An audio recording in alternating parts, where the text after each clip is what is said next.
Bismillahirrahmanirrahim. Assalamualaikum warahmatullahi wabarakatuh. Apa kabar Andrea? Baik kakek. Kakek sendiri apa kabar? Alhamdulillah, Allah senantiasa memberikan kesehatan buat kakek dan buat Andrea. Alhamdulillah. Bagaimana belajarnya hari ini? Baik. Baik. Sudah mau masuk liburan? Udah. Oh, rencananya liburan kemana? Kita ke puncak aja ya, Kak? Oh, nggak suka pantai? Kurang. Suka naik perahu? Suka. Oh, perahu yang besar? Suka. Wah, nanti kakek bawain satu cerita yang ada hubungannya dengan perahu. Nah, bicara tentang perahu, kakek mau tanya sama Andrea yang sudah mau kelas 2 SMP ini. Andrea tahu nggak nama-nama nabi atau rasul yang dapat julukan Ulul Azmi? Tahu. Coba siapa saja? Ulul Azmi itu nabi yang memiliki ketabahan, kesabaran yang luar biasa dalam menjalankan kenabiannya. Coba. 1. Nabi Nuh alaihi salam. 2. Nabi Ibrahim alaihi salam. 3. Nabi Musa alaihi salam. Pintar. 4. Nabi Isa alaihi salam. 5. Nabi Muhammad sallallahu alaihi wasallam. Alhamdulillah, nggak percuma tiap hari kita cerita, Anda jadi pintar. Karena kakek. Iya. Oh, karena Allah Subhanahu wa Ta'ala. Nah, bicara tentang Nabi yang mendapat gelar Ulul Azmi, salah satunya adalah Nabi Nuh alaihi salam. Hari ini kakek mau ceritakan tentang kisah Nabi Nuh. Mau? Mau. Ya, begini ceritanya.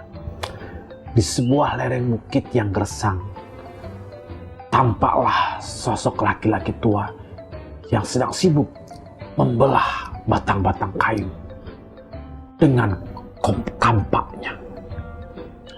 Ratusan papan kayu yang dikumpulkan itu dirakitnya dengan penuh ketekunan dan kesabaran. Nah, semula orang bingung melihatnya. Namun pada akhirnya mereka tahu bahwa orang tua itu sedang membuat sebuah perahu besar. Dialah Nuh alaihissalam, seorang utusan Allah Subhanahu wa Ta'ala yang membuat perahu di atas dasar wahyu dari Allah Subhanahu wa Ta'ala.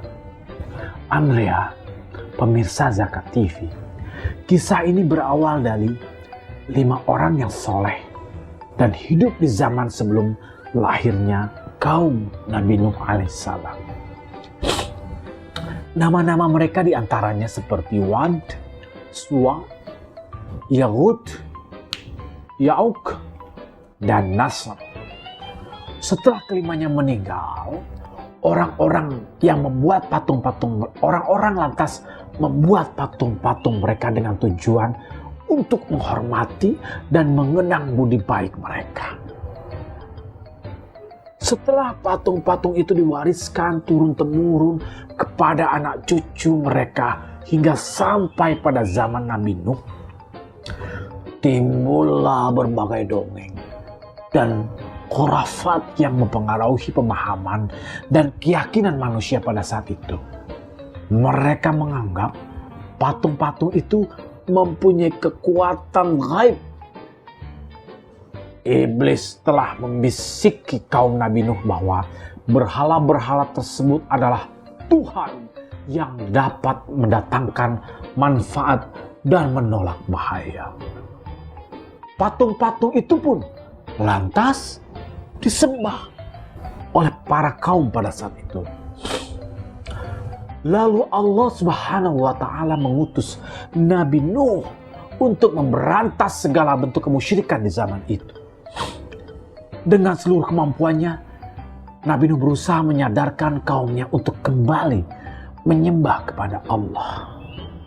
Ia menyerukan, begini kata Nabi Nuh, "Wahai kaumku, aku adalah pemberi peringatan yang nyata bagi kalian. Janganlah menyembah selain Allah. Takutlah kepadanya dan taatlah padaku. Allah akan mengampuni dosa-dosa kalian. Jika tidak, kalian akan mendapatkan siksa yang sangat pedih. Demi mendengar dakwah dari Nabi Nuh, satu persatu mereka insyaf dan menjadi pengikutnya. Begitu. Namun, kebanyakan mereka tergolong dari kaum lemah, fakir, dan orang-orang yang menderita. Sedangkan golongan orang-orang yang kaya, kuat, dan para pengusaha pada saat itu meragukan nasihat dari Nabi Nuh. Mereka pun tidak segan-segan menantangnya. Begini kata para penguasa-penguasa pada saat itu, "Wahai Nuh, bukankah kau juga manusia biasa seperti kami? Dan pengikut-pengikutmu adalah orang-orang yang hina, orang-orang bodoh yang lekas percaya saja. Tidak ada kelebihan apa-apa yang kau miliki dibanding kami. Mengapa sekarang kau mengaku menjadi utusan Allah?" Lantas Nabi Nuh berkata demikian, "Kaumku, aku memang tidak pernah mengatakan bahwa aku mempunyai kekayaan yang berlimpah. Aku pun tak pernah pula mengatakan bahwa aku mengetahui hal yang gaib. Aku bukan malaikat, melainkan manusia biasa seperti kalian ini yang diutus oleh Allah untuk menyadarkan kalian dari kemusyrikan yang telah membelenggu hati kalian. Dan aku tidak akan meminta upah sedikit pun pada kalian bagi seruanku, karena upahku hanyalah datang dari Allah. Orang-orang yang kalian pandang dengan sebelah mata, kalian anggap bodoh, hina, lemah, pahala mereka tidak akan hilang karena penghinaan kalian. Allah lebih tahu terhadap apa yang ada dalam hati mereka." Begitu Nuh membalas perkataan para penguasa. Lantas penguasa itu membalas demikian, "Hai Nuh, hentikan ocehanmu. Sekarang tidak perlu lagi banyak bicara. Coba datangkan saja siksa yang kau janjikan itu jika kau memang benar." Nuh langsung kaget. Nabi Nuh alaihissalam, "Oh, hanya Allah yang bisa mendatangkan siksa itu. Tetapi ingat kata Nabi Nuh alaihissalam, kalau Allah sudah mendatangkan siksanya, tidak ada satupun di antara kalian yang dapat menghindar. Kalian semua akan binasa." Lantas Andrea, perdebatannya dengan orang-orang kafir semakin panjang. Argumen atau perdebatan mereka pun bisa dipatahkan. Karena kesalnya, mereka mulai berani mengejek Nabi Allah. Begini ejekannya, "Hai Nuh, kaulah yang tersesat di antara kami. Kau pendusta dan kau telah gila." Nuh membalas, "Wahai kaumku, tidak ada padaku kesesatan sedikit pun, tetapi aku adalah utusan dari Tuhan semesta alam. Aku sampaikan amanat-amanat Tuhanku dan aku memberi nasihat kepada kalian. Aku mengetahui dari Allah apa-apa yang tidak kalian ketahui." Demikian kata Nabi Nuh. Nah Andrea, selama 950 tahun, kakek aja baru 72. Ini 950 tahun Nabi Nuh terus berdakwah. Setiap kali mengajak kaumnya untuk menyembah kepada Allah, mereka lari. Ada pula menutupi telinga begitu mendengar dakwahnya. Jumlah pengikut Nabi Nuh tidak bertambah, sedangkan jumlah orang kafir semakin banyak. Nabi Nuh sangat sedih.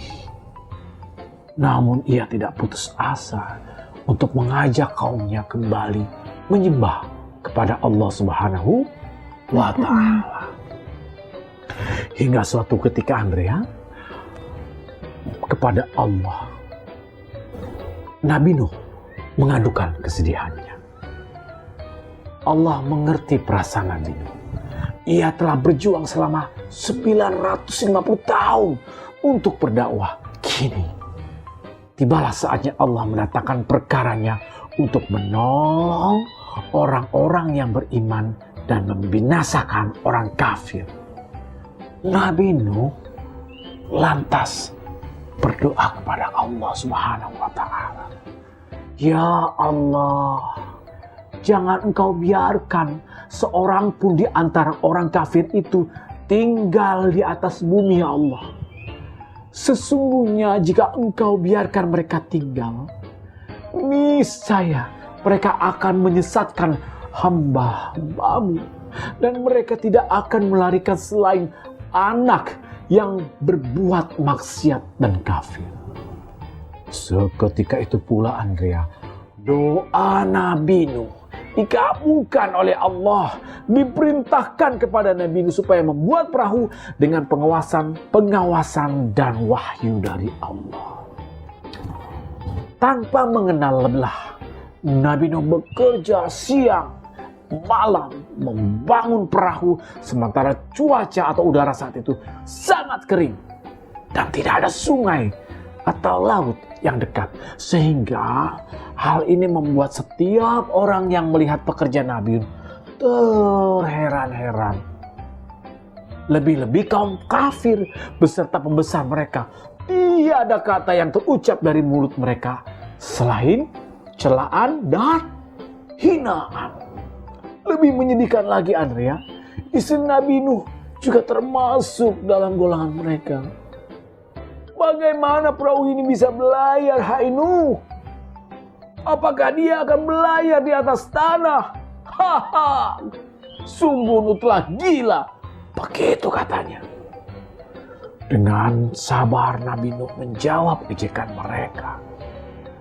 Jika kalian mengejek kami, kami pun akan mengejek kalian sebagaimana kalian telah mengejek kami. Kelak, kalian akan mengetahui siapa yang akan ditimpa siksa yang kekal dan menghinakan. Singkat cerita, Andrea, setelah 40 tahun, selesailah perahu yang dibuat Nabi Nuh. Panjangnya kurang lebih 600 meter. Kalau lari capek. Tingginya sekira-kira kurang lebih 60 meter, dan seluruh bagian perahu terisi dari 313 lembar papan kayu. Banyak ya?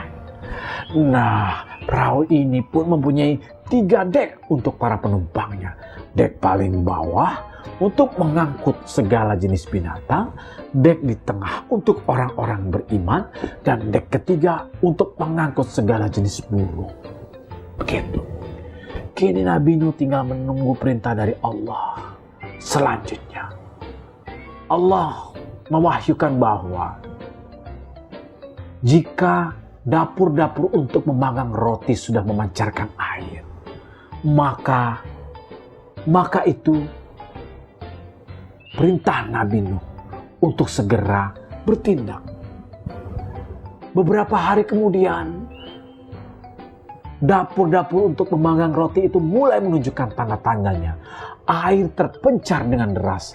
Nabi Nuh segera membuka pintu perahunya dan mengajak orang-orang yang beriman untuk menaikinya. Hai, naiklah kalian ke dalam perahu dengan menyebut nama Allah di waktu berlayar dan berlabuhnya. Orang-orang beriman segera menaiki perahu. Tidak ketinggalan burung-burung dan binatang-binatang berpasangan. Kekuatan Allah telah menggiring burung-burung dan binatang-binatang berbondong-bondong menuju perahu Nabi Nuh. Dan mereka menempati tempat masing-masing.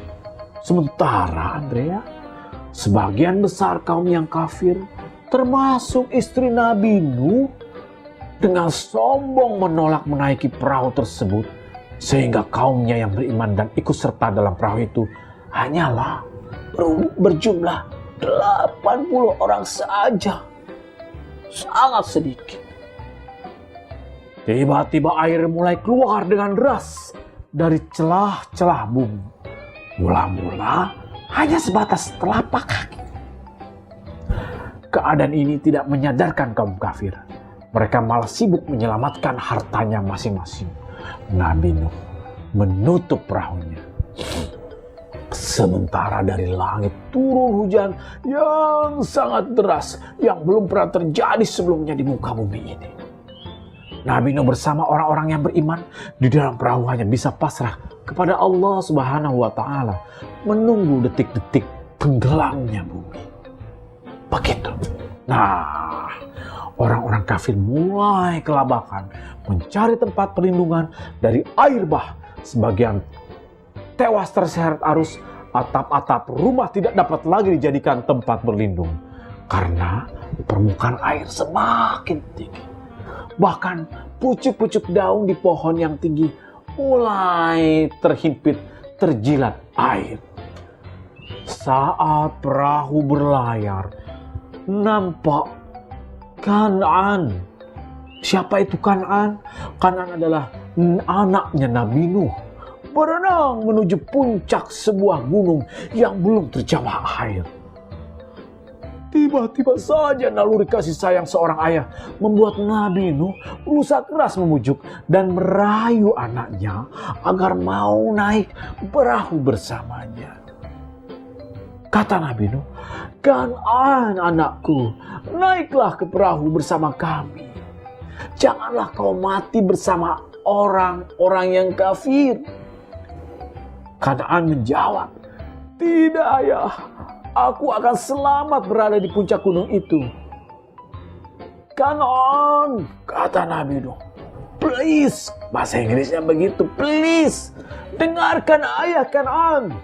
Tak ada satupun yang dapat melindungimu dari keadaan ini selain Allah Subhanahu wa Ta'ala." Belum selesai pembicaraan antara ayah dan anaknya, tiba-tiba datang gelombang besar yang menjadi penghalang antara keduanya. Kan'an hilang dari pandangan Nabi Nuh. Nabi Nuh berusaha mencari, namun ia tidak menemukan selain ombak yang semakin tinggi. Lantas Nabi Nuh sedih. Ia telah kehilangan anak yang dicintainya. Seluruh permukaan bumi telah tenggelam. Dan peristiwa itu terjadi pada tanggal 10 Rajab. Perahu mengapung di atas permukaan air yang tak kunjung surut. Hingga akhirnya pada tanggal 10 Muharram datanglah perintah Allah Subhanahu wa Ta'ala. "Hai bumi, telanlah airmu, dan hai hujan, dari langit berhentilah."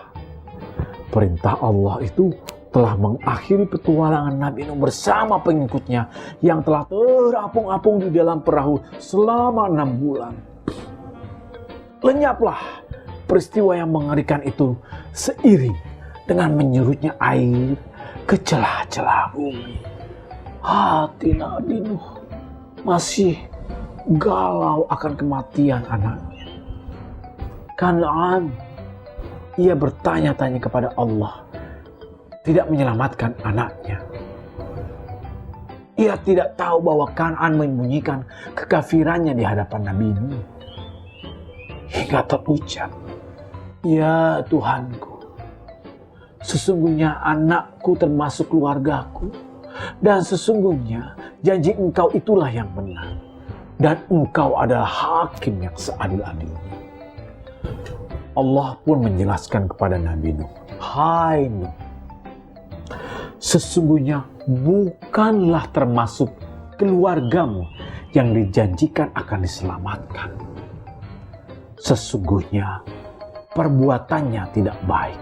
Sebab itu janganlah kamu mohon kepadaku sesuatu yang kamu tidak mengetahui hakikatnya. Aku peringatkan kepadamu supaya kamu jangan termasuk orang-orang yang tidak berpengetahuan." Lantas Andrea, Nabi Nuh mulai tersadar dan memohon ampun kepada Allah Subhanahu wa Ta'ala atas kekhilafannya. Sementara perahu terdampar di daratan Armenia, seluruh penumpang turun dan memanjatkan puji syukur kepada Allah yang telah menyelamatkan jiwa dan keimanan mereka. Begitu cerita Nabi itu. Bagus gak? Bagus, Kek. Apa yang Andrea ambil sarinya dari cerita Nabi itu tadi? Iya, Nabi itu orangnya sabar banget. Dia bawa perahu sampai berapa ya? 40 tahun ya? Iya. Nah begitu Andrea, pemirsa Zakat TV, demikian cerita hari ini, semoga bermanfaat ya Andrea ya. Iya. Buat pemirsa Zakat TV juga. Akhir kata saya ucapkan wassalamualaikum warahmatullahi wabarakatuh.